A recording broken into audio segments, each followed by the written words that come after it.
नमस्कार, मैं रवीश कुमार। अमेरिका के राष्ट्रपति ट्रंप ने प्रधानमंत्री मोदी को क्यों फोन किया? 24 दिनों तक फोन नहीं हुआ और तब भी नहीं जब प्रधानमंत्री मोदी ने युद्ध से ठीक पहले अमेरिका के सबसे गहरे दोस्त इसराइल की यात्रा की थी। एक और बात खटक रही है कि युद्ध शुरू होने के बाद पहली बार ट्रंप और प्रधानमंत्री मोदी के बीच बातचीत हुई, मगर ट्रंप ने इस बातचीत को लेकर कोई ट्वीट नहीं किया। भारत में अमेरिका के राजदूत सर्जियो गोर ने ट्वीट किया है, क्या राष्ट्रपति ट्रंप का फोन आफ्टर थॉट था? मतलब पाकिस्तान को इतना बड़ा रोल मिल रहा है, कहीं भारत को बुरा ना लगे तो भारत को भी फोन कर लो, भरपाई कर लो। ईरान के साथ बातचीत में पाकिस्तान की भूमिका तय होने के बाद क्या बैलेंस करने के लिए ट्रंप ने भारत के प्रधानमंत्री को फोन किया? इस वीडियो में हम ट्रंप के बयानों का भी विश्लेषण करेंगे। क्या ट्रंप वाकई इस युद्ध से निकलना चाहते हैं? अगर चाहते हैं तो उनके युद्ध सचिव इस तरह की बातें क्यों कर रहे हैं कि ईरान को कुचल दिया गया है और हम बम के जरिए बातचीत करते हैं? इस पर आगे बताएंगे कि अमेरिका ने ईरान के सामने क्या शर्तें रखी हैं, अमेरिका के मीडिया में इसे लेकर क्या रिपोर्ट हो रहा है, इन सब पर विश्लेषण होगा। मगर पहले पाकिस्तान को लेकर जो बातचीत हो रही है उसकी बात करेंगे। We negotiate with bombs. You have a choice. Trump ने प्रधानमंत्री मोदी को फोन किया 24 मार्च की रात। 23 मार्च और 24 मार्च को यही खबर चलती रही कि इस युद्ध को रुकवाने के लिए अमेरिका और ईरान ने पाकिस्तान पर भरोसा किया है। भारत के लिए यह अजीब सी डिप्लोमेटिक सिचुएशन है। क्या भारत किसी भी प्रकार की शांति वार्ता में पाकिस्तान का रोल स्वीकार कर सकता है? प्रधानमंत्री मोदी को जब ट्रंप ने फोन किया तब क्या उन्होंने अपनी आपत्ति जताई? इस बारे में कुछ भी बात हुई कि हमने एक साल पहले विपक्ष के सांसदों के साथ अपने सांसदों को दुनिया के कई देशों में भेजा बताने के लिए कि पाकिस्तान आतंकवाद को पनाह देता है। ना तो इसे लेकर कोई सवाल पूछ रहा है, ना ही कहीं से कोई बयान आ रहा है। भारत के अखबारों में इस बातचीत को पहले पन्ने पर जगह दी गई। हेडलाइन से पाकिस्तान का संदर्भ गायब है। इस समय संदर्भ तो यही है कि ईरान के साथ अमेरिका बातचीत कर रहा है और इसमें पाकिस्तान की भूमिका बढ़ती जा रही है। बिना इस संदर्भ के इस तरह की हेडलाइनें कि ट्रंप ने प्रधानमंत्री को किया फोन, यह खबर तो है मगर पूरी खबर नहीं। ट्रंप ने इस बातचीत के बाद कोई ट्वीट नहीं किया। प्रधानमंत्री मोदी ने जरूर ट्वीट किया और उनके ट्वीट से साफ साफ पता नहीं चलता कि अमेरिका, पाकिस्तान और ईरान की बातचीत को लेकर भारत की क्या प्रतिक्रिया है, पाकिस्तान के रोल को लेकर उनका क्या नजरिया है। प्रधानमंत्री मोदी ने ट्वीट में लिखा कि जल्द से जल्द शांति कायम हो। स्ट्रेट ऑफ होर्मुज की बात जरूर लिखी गई है। अगर इस शांति प्रयास में भारत की कोई भी भूमिका होती तो क्या प्रधानमंत्री मोदी उसका जिक्र नहीं करते? कहीं ऐसा तो नहीं कि अखबारों ने पाकिस्तान के असर को कम करने के लिए इस बातचीत को टॉप खबर के रूप में छाप दिया? अमेरिका के उपराष्ट्रपति जेडी वांस इस्लामाबाद जाने की तैयारी में हैं। यह खबर पहले पन्ने पर भी होनी चाहिए थी। अखबारों और चैनलों में क्या आपको भी चुप्पी का एहसास हो रहा है? कहीं कहीं बहस तो है, लेकिन सोशल मीडिया पर पाकिस्तान के रोल को लेकर ज्यादा चर्चा हो रही है। ट्रंप ने प्रधानमंत्री मोदी से बात की, लेकिन उसके बारे में अपनी तरफ से कुछ नहीं कहा। लेकिन जब पाकिस्तान के प्रधानमंत्री शहबाज शरीफ ने ट्विटर पर पोस्ट किया कि पाकिस्तान मिडिल ईस्ट में चल रहे युद्ध को खत्म करने के प्रयासों का स्वागत करता है और पूरी तरह से अपना समर्थन देता है, यह इस इलाके और उसके बाहर शांति के लिए जरूरी है, अमेरिका और ईरान की रजामंदी हो तो पाकिस्तान इस युद्ध के सेटलमेंट के लिए सकारात्मक और ठोस बातचीत की मेजबानी करवाने के लिए तैयार है। यह कर पाना सम्मान की बात होगी।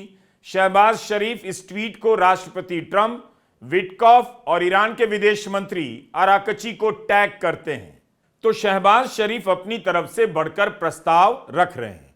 उनकी इस बात को नोट करना चाहिए कि अगर अमेरिका और ईरान की रजामंदी हुई तो पाकिस्तान इस बातचीत की मेजबानी के लिए तैयार है। पाकिस्तान इस रोल में कैसे आया, जबकि चीन के साथ भी उसके अच्छे संबंध हैं ऑपरेशन सिंदूर के समय इस तरह की बातें आई थीं कि चीन ने पाकिस्तान की मदद की। फिर कुछ महीने बाद खबर आई कि पाकिस्तान ने सऊदी अरब के साथ डिफेंस डील भी की। दोनों एक दूसरे पर हमले को अपने ऊपर हमला मानेंगे और बचाव में उतर जाएंगे। आगे बढ़ने से पहले एक घटनाक्रम और याद कीजिए। ऑपरेशन सिंदूर के बाद पाकिस्तान के सेनाध्यक्ष जनरल आसिम मुनीर वॉशिंगटन गए। वहां उनकी ट्रंप के साथ लंबी बातचीत हुई और ट्रंप ने उनकी तारीफ में कहा कि वे ईरान को अच्छी तरह समझते हैं। 18 या 19 जून 2025 की बात रही होगी। अब उसके कुछ महीने बाद सितंबर 2025 में ट्रंप की मौजूदगी में सऊदी अरब और पाकिस्तान के बीच डील होती है। अगर सऊदी पर हमला हुआ तो पाकिस्तान रक्षा में उतरेगा, पाकिस्तान पर हमला हुआ तो सऊदी रक्षा में उतरेगा। तो क्या अमेरिका ईरान के खिलाफ युद्ध की प्लानिंग बहुत पहले से कर रहा था और उसके लिए पाकिस्तान का रोल पहले ही तय कर रहा था? यह एक सवाल है, विद्वान बेहतर बता सकते हैं। ईरान भी कोशिश में है कि वह पाकिस्तान को अपनी तरफ रखे। थोड़ी कोशिश पाकिस्तान की भी नजर आती है। उसने खामेनेई की हत्या की निंदा की, श्रद्धांजलि दी। ईद के मौके पर ईरान के नए सुप्रीम लीडर ने पाकिस्तान और अफगानिस्तान के बीच शांति के लिए पहल की पेशकश की। युद्ध के दौरान ईरान कई बार पाकिस्तान का शुक्रिया अदा कर चुका है। ऐसा लगता है कि सऊदी अरब चाहता है कि पाकिस्तान उसके लिए उतर ही जाए और ईरान चाहता है कि पाकिस्तान सऊदी अरब की तरफ से ना उतरे। इसलिए जब भी सऊदी अरब पर हमला होता है, ईरान की तरफ से जवाब आता है कि उसने हमला नहीं किया, इस्राइल का किया कराया हो सकता है। तो चीन से भी करीब, सऊदी अरब के भी करीब, ईरान के भी करीब, अमेरिका के भी करीब पाकिस्तान को मंच दिया जा रहा है या पाकिस्तान अपनी रणनीतिक समझबूझ से यह स्थान हासिल कर रहा है? इस सवाल का जवाब भी विद्वान दे सकते हैं। हमने 24 मार्च के अपने वीडियो में सवाल उठाया कि पाकिस्तान को ग्लोबल मंच मिल रहा है, भारत इसे कैसे देखेगा? आपने कभी सुना है इतने बड़े मामले में पाकिस्तान को इस तरह से ग्लोबल मंच मिला हो? भारत में जो लोग पाकिस्तान को अलग थलग कर देने की विदेश नीति का जश्न मना रहे थे, उन्हें अब तो इस पर कुछ कहना चाहिए। ऐसा लगता है कि बातचीत को सफल बनाने के लिए नहीं, बल्कि इसके असफल होने के बाद पाकिस्तान को युद्ध में खींचने की भूमिका बनाई जा रही है, ऐसा लगता है। वैसे युद्ध का जारी रहना किसी के लिए अच्छा नहीं, जितनी जल्दी खत्म हो जाए सभी के हित में है। फिर भी पाकिस्तान की भूमिका को बातचीत में मीडिएटर तक देखने की गलती नहीं करनी चाहिए। 25 मार्च की सुबह पाकिस्तान के प्रधानमंत्री शहबाज शरीफ ने सऊदी अरब के क्राउन प्रिंस मोहम्मद बिन सलमान से बात की और इसे लेकर एक्स पर पोस्ट कर दिया। सऊदी अरब पर हुए हमले की निंदा की है और संकट के इस समय में सऊदी अरब के साथ खड़े रहने का कमिटमेंट दोहराया है। पाकिस्तान के प्रधानमंत्री ने संयम बरतने के लिए सऊदी अरब की तारीफ की और कहा कि उम्मा में एकता बनी रहनी चाहिए। एक तरह से शहबाज शरीफ सुन्नी एकता की तरफ इशारा कर रहे हैं। पाकिस्तान और सऊदी अरब दोनों सुन्नी देश हैं। शहबाज शरीफ 25 मार्च की सुबह यह ट्वीट पोस्ट करते हैं कि सऊदी अरब से बात की और उस पर हमले की निंदा की। वे ईरान का नाम तक नहीं लेते, लेकिन जाहिर है वे ईरान की ही निंदा करना चाहते होंगे। क्या उन्होंने पहली बार निंदा की है? नहीं। युद्ध शुरू होने के बाद जब सऊदी अरब पर हमले की खबर आई, तब पहले ही दिन शहबाज शरीफ ने प्रिंस सलमान से बात की और सऊदी अरब पर हमले की निंदा की थी। कहा था कि वे सऊदी अरब के साथ खड़े हैं।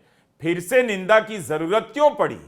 लिख तो रहे हैं कि ईद की मुबारकबाद दी, लेकिन सऊदी में ईद हुए 5 दिन गुजर गए। शहबाज शरीफ ने लिखा है, मैंने फिर से हमलों की निंदा की है। तो क्या इस युद्ध में सऊदी अरब की तरफ से पाकिस्तान को उतारने की भूमिका बनाई जा रही है? यह सब सिनेरियो हैं जिन्हें ध्यान में रखना चाहिए। जब एक पत्रकार ने ट्रंप से पूछा कि क्या सऊदी अरब आपको ईरान के खिलाफ बहुत कुछ करने के लिए उकसा रहा है, उसके बारे में कुछ बताएंगे, तो ट्रंप ने कहा, सऊदी अरब हमारे साथ लड़ रहा है। अब इस बात का सऊदी अरब ने बिजली की गति से खंडन किया।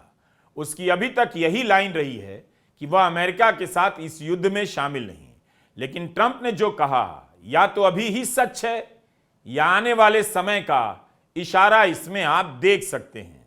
Just hearing that you've been talking and that he has been encouraging you to do certain things related to Iran. Can you share? Well, he's a warrior. He does. Yeah, he's a warrior. He's fighting with us, by the way. Saudi Arabia has been excellent. क्या Iran ने पाकिस्तान पर शक करना शुरू कर दिया है? यह खबर आज ही आई कि ईरान ने पाकिस्तान की तरफ जा रहे जहाज सेलेन को स्ट्रेट ऑफ होर्मुज से जाने नहीं दिया, कहा अनुमति नहीं थी। इस पूरे घटनाक्रम में इस एक मामले को आप कैसे देखना चाहते हैं? क्या ईरान पाकिस्तान को लेकर अमेरिका को चेकमेट कर रहा है? अब आते हैं अमेरिका के एंगल पर। एक तरफ बातचीत की बात हो रही है, लेकिन दूसरी तरफ अमेरिका पीछे हटने का कोई संकेत नहीं दे रहा। इस्राइल ईरान पर लगातार हमले किए जा रहा है, जवाब में ईरान भी इस्राइल पर हमले कर रहा है। ट्रंप से बातचीत के बाद नेतन्याहू ने कहा कि ईरान और लेबनान पर हमले जारी रहेंगे। ईरान के विदेश मंत्रालय के प्रवक्ता ने इंडिया टुडे से कहा कि ईरान पर लगातार बमबारी हो रही है, इसलिए डिप्लोमेसी और मीडिएशन का अमेरिका का दावा भरोसे लायक नहीं।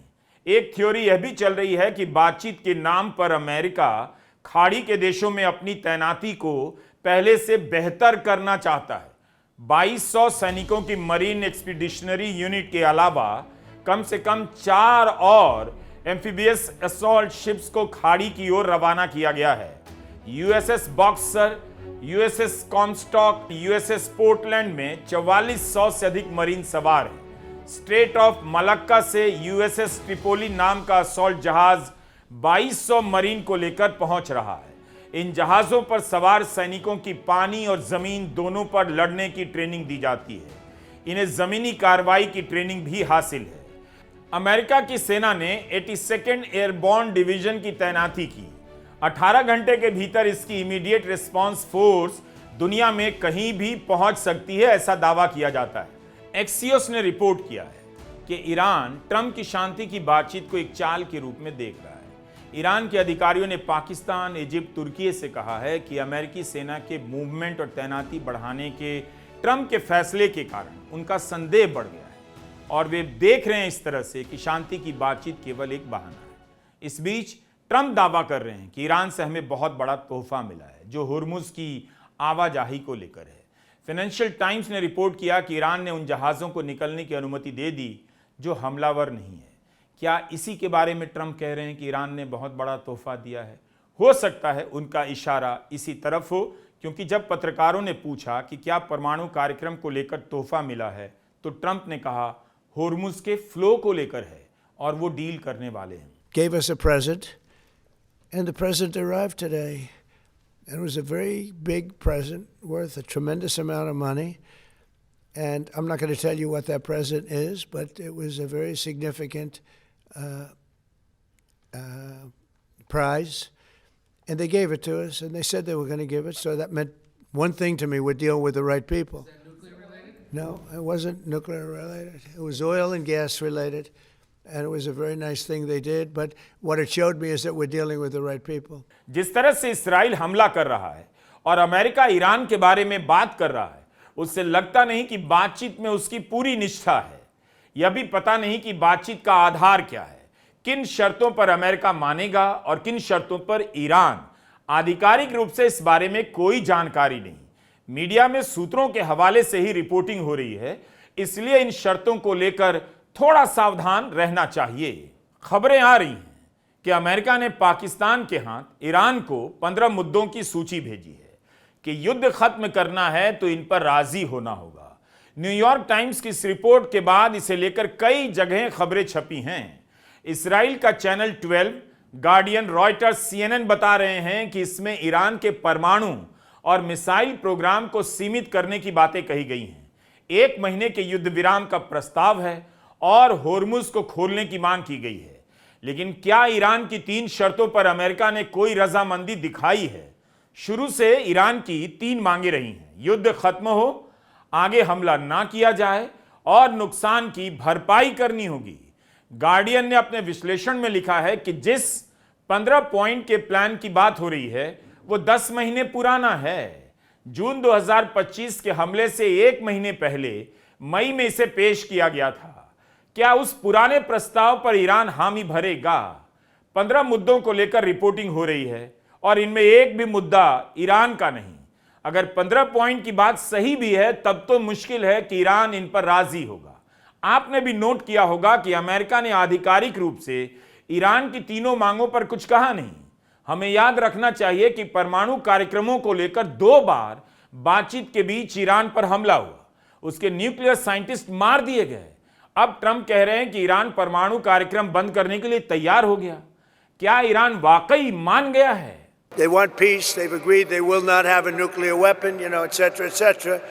But we'll see. You have to get it done. But I would say there's a very good chance. यह वीडियो लंबा है, उम्मीद है आप इसे पूरा देख रहे हैं। अगर आप हमारा कवरेज शुरू से देख रहे हैं तो हर दिन की बदलती घटनाओं, सूचनाओं और विश्लेषणों का कलेक्शन मिलेगा। इसमें आपको कई चीजों के बारे में जानने का मौका मिलेगा, खुद से भी समझने का अवसर मिलेगा। आप दर्शकों ने हमारा हौसला लगातार बढ़ाया है कि वीडियो लंबे हों कोई बात नहीं, लेकिन जानकारी पूरी होनी चाहिए। आप सभी का फिर से शुक्रिया। पिछले साल जून के महीने में हमले के वक्त व्हाइट हाउस ने एक सूची भी जारी की जिसमें बताया कि ट्रंप ने कितनी बार कहा है कि ईरान के पास बम नहीं हो सकता। आप व्हाइट हाउस की वेबसाइट पर जाकर ट्रंप के बयान देख सकते हैं, गिन सकते हैं कि कितनी बार बोल रहे हैं कि ईरान को परमाणु बम बनाने की क्षमता हासिल नहीं करने देंगे। 2003 में अली खामेनेई ने फतवा जारी किया कि ईरान परमाणु बम नहीं बनाएगा और यह फतवा आज भी कायम है। 2025 से ईरान कह रहा है हम बम नहीं बनाएंगे। ओमान के विदेश मंत्री और ब्रिटेन के सुरक्षा अधिकारी ने भी ईरान के इस दावे की पुष्टि की। खुद ट्रंप के काउंटर टेररिज्म के पूर्व अध्यक्ष जो केंट ने कहा कि अमेरिका को ईरान से खतरा नहीं था, इस समय ईरान के पास परमाणु बम बनाने की क्षमता नहीं। तब फिर ट्रंप बार बार परमाणु क्षमता को क्यों लाना चाहते हैं? क्या वे चाहते हैं कि ईरान इसी पर लिखित गारंटी दे दे ताकि युद्ध से निकल जाएं? तब ट्रंप ने बातचीत के खत्म होने का इंतजार क्यों नहीं किया? बातचीत के बीच ईरान पर हमला क्यों हुआ? कितनी अजीब बात है कि ट्रंप ईरान से बातचीत करते हैं कि वह परमाणु बम ना बनाए और उनके युद्ध सचिव कहते हैं कि हम बम के जरिए बातचीत करते हैं। We negotiate with bombs. खुद बातचीत की घोषणा करने वाले ट्रंप के सामने उनके युद्ध सचिव पीट हेग्सेथ के इस दंभ पर हंसी भी आती है, मगर कारण भी समझ आ रहा है। तब फिर हेग्सेथ को यह भी कहना चाहिए कि झोले में 5 किलो बम भरकर इस्लामाबाद जा रहे जेडी वांस को दे देता हूं। गार्डियन ने लिखा है कि जेडी वांस जा सकते हैं। हेग्सेथ और ट्रंप के बयानों में यह अंतर्विरोध जानबूझकर अपनाई गई रणनीति का हिस्सा लगता है। हम शांति की बात करें, डियर, तुम बमबारी की बात करना। जितने भी मूर्ख बचे हैं दुनिया में उनको ऐसे ही उलझाए रखना। एक स्तर पर लगता है अमेरिका बात तो करना चाहता है लेकिन कमजोर भी नहीं दिखना चाहता। ट्रंप ने युद्ध सचिव पीट हेग्सेथ और joint chief of staff chairman general Dan Caine के सामने ही कह दिया कि ये दोनों नहीं चाहते थे कि बातचीत हो, ये यही चाहते थे कि हम जीतें। ट्रंप के दावे के अनुसार 28 फरवरी को ही जीत गए थे, तो अब क्यों कह रहे हैं ये नहीं चाहते थे कि हम जीतें? क्या ये दोनों अब भी युद्ध के पक्ष में हैं? You know, the only two people that were quite disappointed, I don't want to say this, but I have to. I said, Pete and General Raisin Kane, I think this thing's going to be settled very soon. Here they go. Oh, that's too bad. Pete didn't want it to be settled. It's these guys are doing a great job. That's a good attitude, though, Tom, right? They were not interested in settlement. They were interested in just winning this thing. Iran पर हमला करने के बाद Trump दुनिया भर में अकेले पड़ गए। अब लगता है कि ईरान से बातचीत को लेकर ट्रंप अपने ही लोगों के बीच अकेले पड़ते जा रहे हैं। हो सकता है कि ट्रंप ने अपने सहयोगियों से एक मौका मांगा हो। ट्रंप के सहयोगी इसे फेल कराने की पूरी कोशिश करेंगे। एक तर्क यह भी चल रहा है कि ट्रंप इस युद्ध की जिम्मेदारी किसी और पर थोपना चाहते हैं। ध्यान रहे, यह सब केवल और केवल जनता का ध्यान भटकाने के लिए है, ना कि हेग्सेथ को सूली पर चढ़ाने के लिए।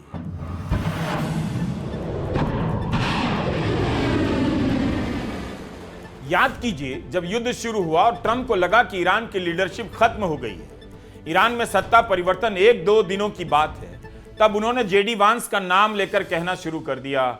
वांस तो युद्ध के विरोध में थे, यानी वे वांस को एक तरह से अपमानित कर रहे थे और खुद क्रेडिट ले रहे थे और कह रहे थे कि वांस ने युद्ध का विरोध किया। अब उसी वांस का नाम आ रहा है कि वे ईरान से बातचीत के लिए इस्लामाबाद जा सकते हैं। जेडी वांस अमेरिका के उपराष्ट्रपति हैं। We're in negotiations right now. They're doing it along with Marco, JD. We have a number of people doing it. जिस बातचीत का जिम्मा शुरू से ट्रंप के दामाद कुशनर और उनकी पसंद के दूत स्टीव विटकॉफ पर था, अब उसमें वांस क्यों शामिल किए जा रहे हैं? हमने जेडी वांस के ट्विटर हैंडल पर देखा तो पाया कि ट्रंप के युद्ध को लेकर उन्होंने गिनती के ही बयान जारी किए हैं। आखिरी बार 14 मार्च को इराक में हुए विमान हादसे को लेकर शोक संदेश पोस्ट किया था। लंबे समय तक वांस ने चुप्पी साधे रखी। सूत्रों के हवाले से रिपोर्ट होने लगा कि ईरान ने ट्रंप के दूत विटकॉफ और दामाद कुशनर से बात करने से इनकार कर दिया है। इन पर धोखा देने का आरोप लगाया है और इनकी जगह जेडी वांस से बात करने की मांग की है। इसलिए ट्रंप ने जेडी वांस के नाम पर पुष्टि कर दी। तो क्या इस बातचीत को दिशा ईरान दे रहा है? क्या उसी के कहने पर ट्रंप को युद्ध विरोधी वांस को बातचीत में शामिल करना पड़ा है? There's been reports that the vice president is leading those negotiations. Is that true? Well, he's involved in them. JD is involved, and Marco is involved, and Jared Kushner is involved, very smart guy, and Steve Witkoff, smart guy, is involved. And I'm involved. I'm involved. लेकिन इन्हीं दिनों Trump पीट हेग्सेथ का नाम भी ले रहे हैं और उन्हें इस तरह से पेश कर रहे हैं कि हेग्सेथ ही युद्ध के पक्ष में थे और अब भी नहीं चाहते कि युद्ध रुके। उनके अंदाज से लगता है कि ट्रंप किनारा कर रहे हैं और युद्ध करने की जवाबदेही हेग्सेथ पर डाल रहे हैं। थोड़ा तो सोचना ही चाहिए कि जो ट्रंप जेडी वांस का नाम युद्ध के विरोधी के रूप में ले रहे थे, वही ट्रंप हेग्सेथ का नाम युद्ध के समर्थक के रूप में क्यों लिए जा रहे हैं? And Pete, I think you were the first one to speak up, and you said, "Let's do it," because you can't let them have a nuclear weapon. हो सकता है कि अमेरिका ने पहले से तय कर लिया हो कि किसे युद्ध विरोधी के रूप में पेश करना है ताकि बातचीत में काम आए और किसे युद्ध के समर्थक के रूप में ताकि उसके नाम से ईरान को डराया जाए। ट्रंप बातचीत के साथ साथ इस बात को लेकर बेहद सतर्क नजर आते हैं कि उन पर हार कर पीछे हटने का लेबल चिपक न जाए। इसलिए हेग्सेथ को बमबारी और मिटा देने की भाषा बोलने की छूट है ताकि ईरान बिदकता रहे और बातचीत से पीछे भी हटता रहे। Never has a modern military been so rapidly and historically obliterated, defeated, from day one with overwhelming firepower. The air campaign that we've conducted, that Israel's conducted alongside us, was one for the history books, truly. इतिहास में अमर होने का नशा जिसे धर लेता है उसका कोई इलाज नहीं। इस पर फिर कभी ट्रंप ने दावा किया है कि आज सारी दुनिया में अमेरिका का सम्मान होता है, जबकि वही दुनिया 1-1.5 साल पहले अमेरिका पर हंसा करती थी। अपने ही देश के बारे में ट्रंप कह रहे हैं, पहले लोग हंसते थे, आज नाम हो गया। भारत के लोग इस तरह के दावों को पिछले 12 साल से झेल रहे हैं। ट्रंप ने जो कहा वही बात हिंदी में भारत के प्रधानमंत्री नरेंद्र मोदी भी कहते रहे हैं भारत के बारे में। We're in a position that we haven't seen. We're respected. You know, our country now is respected all over the world. A year and a half ago, we were a laughing stock. कोई तो calendar देखकर बताए कि जब Trump 28 फरवरी को ही युद्ध जीत गए थे तो 23 मार्च तक बातचीत का ध्यान क्यों नहीं आया? हेग्सेथ ने कहा कि राष्ट्रपति ट्रंप चाहते हैं कि किसी भी हाल में ईरान के पास परमाणु क्षमता ना बचे और हमारा मकसद भी यही है। लेकिन जब जिनीवा में परमाणु डील पर बात हो रही थी तब उसके बीच में अमेरिका ने ईरान पर हमला क्यों किया?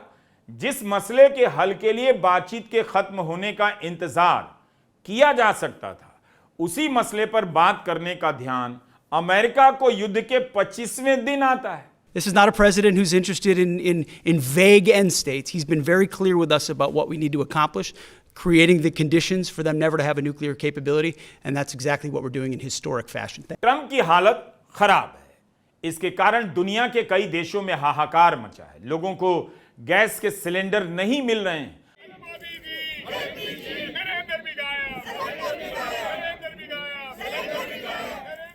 अखबारों में गैस सिलेंडर को लेकर खबरें कम छप रही हैं, मगर कुछ जगहों पर 1-2 तस्वीरें छप जाती हैं जिससे अंदाजा हो जाता है कि संकट कितना बड़ा है और खबर कितनी छोटी कर दी गई है।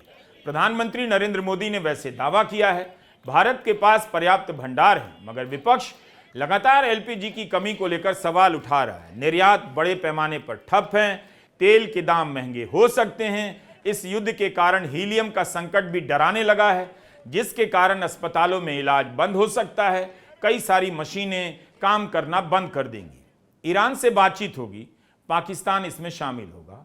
मार्केट को इससे मतलब नहीं कौन शामिल है कौन नहीं, केवल युद्ध रुकने से है। इसलिए 24 मार्च और 25 मार्च को भारत के शेयर मार्केट में काफी उछाल देखा गया। किसी को पता नहीं युद्ध रुकेगा या नहीं, बातचीत कामयाब होगी या नहीं, मगर रुकने की खबर सुनते ही सब डांस करने लगे। मतलब कोई भी नहीं चाहता युद्ध जारी रहे। बातचीत को लेकर बार बार ट्रंप का ही बयान सुनाई देता है। ट्रंप ही हमला, ट्रंप ही शांति, ट्रंप ही अटैक, ट्रंप ही टॉक, ट्रंप इनसे, ट्रंप इनसे, मतलब हर तरफ अमेरिका का पक्ष ज्यादा है। ईरान का क्या रवैया है, इसे लेकर आधिकारिक बयान या तो बहुत कम है या अमेरिका के दावों के उलट है। ट्रंप कह रहे हैं ईरान में सही लोगों से बात हो रही है, लेकिन ये सही लोग कौन हैं इसका नाम भी नहीं बताते।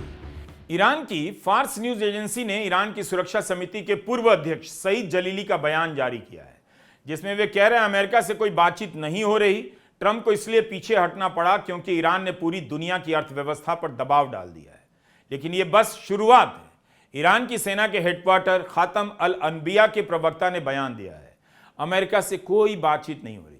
फार्स न्यूज एजेंसी ने प्रवक्ता लेफ्टिनेंट कर्नल इब्राहिम जुल्फकारी का बयान प्रकाशित किया है। उन्होंने अमेरिका से सवाल किया है कि क्या आपके आंतरिक टकराव का लेवल यहां तक पहुंच गया कि आप खुद से ही नेगोशिएट किए जा रहे हैं। अपनी हार को सहमति मत कहिए, जब तक हमारी मर्जी नहीं होगी तब तक तेल के दाम या राजनीति का स्वरूप वैसा नहीं होगा जैसा पहले था।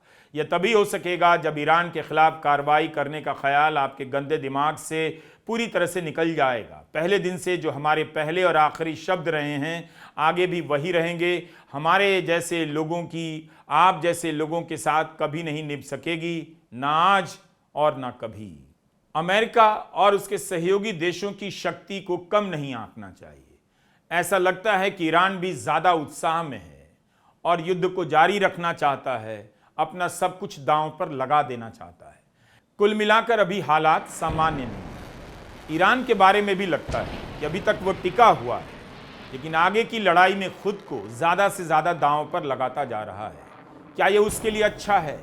अमेरिका, इस्राइल और उसके सहयोगी देशों की शक्तियों को कम नहीं आंकना चाहिए।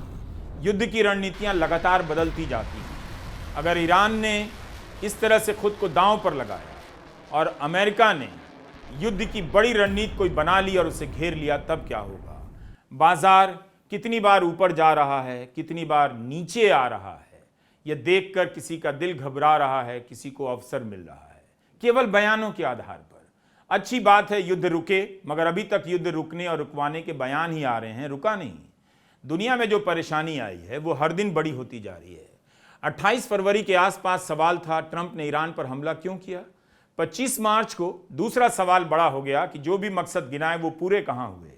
ट्रंप कहते हैं सारे मकसद पूरे हो गए, रिजीम चेंज हो गया, लेकिन जो भी इस वक्त सत्ता में है वो पहले से किन मायनों में अलग है। बयानों में ज्यादातर बकवास ठेला जा रहा है। जब तक बमबारी की खबरें आ रही हैं तब तक मानकर चलिए कुछ भी नियंत्रण में नहीं। बातचीत के शगुफे के बाद एक और चीज हुई है, युद्ध से हुए नुकसान से लोगों का ध्यान हटा दिया गया है। नमस्कार, मैं रवीश कुमार।